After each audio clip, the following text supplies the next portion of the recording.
cette première saison dans les majors a été à la hauteur de tes attentes ou plus?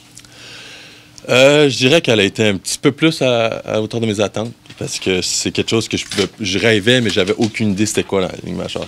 Alors, quand que je suis arrivé là-bas, ben, il y a plein de nouvelles affaires que j'ai vécues, il y a plein de nouvelles choses que j'ai expérimentées, puis les joueurs que j'ai rencontrés, les coachs que j'ai rencontrés, puis d'avoir eu du succès à la plus grande scène, ben, c'est sûr que c'est un positif pour moi. Mais au final, j'ai beaucoup à apprendre, j'ai beaucoup à m'améliorer, puis j'ai quand même hâte pour les prochaines années. Tous les moments sont quand même quelque chose que je vais me rappeler tout le restant de mes jours. Mais je dirais un coup de circuit qui m'a quand même marqué, c'est celui en séries éliminatoires. Avec toute la pression, tous les fans qui étaient à la partie, tout le monde à la télé, puis dans un moment qui compte.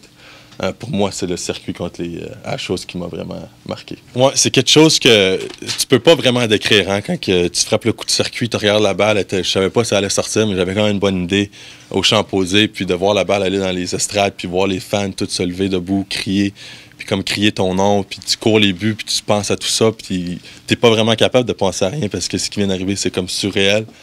Puis pour moi, dans ma mémoire, ce que j'avais, c'était plus, OK, c'est 3-2, on part par un encore, je vais avoir une apparition bâton, ma prochaine, ça va être la plus importante de ma vie. Puis, mais c'était plus ça que je pensais. C'était plus à ma prochaine apparition bâton plus que qu'est-ce que je venais de faire. Bien, c'est sûr que j'aimerais améliorer toutes les facettes de mon jeu. Hein. Pendant les trois dernières années, ça allait souvent parler de ma défensive puis de devoir améliorer ma défensive. Mais je dirais qu'aujourd'hui, au point que je suis aujourd'hui, je dois m'améliorer dans toutes les facettes. Je dois être meilleur à frapper les changements de vitesse, puis les courbes, puis les rapides hautes.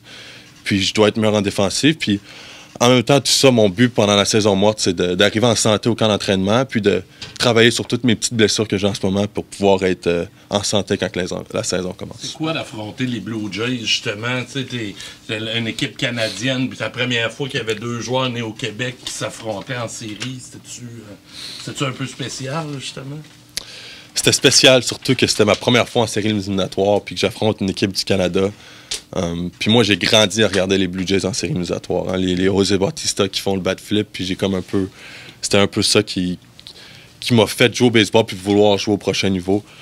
Puis aujourd'hui, de dire que j'ai battu les Blue Jays en série éliminatoire, puis on les a battus sur 2 parties, que ça faisait longtemps que les Twins n'avaient pas gagné, c'est quand même très incroyable pour moi à penser. Puis...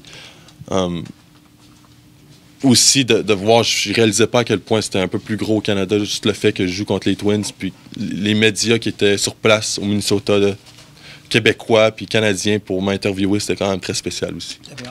Pour les prochaines semaines, ou 2, je vais prendre ça un petit peu plus mollo, mais après ça, je compte commencer à m'entraîner puis frapper, puis avoir le même genre de off-season que l'année passée, puis je changerai pas une recette gagnante quand même.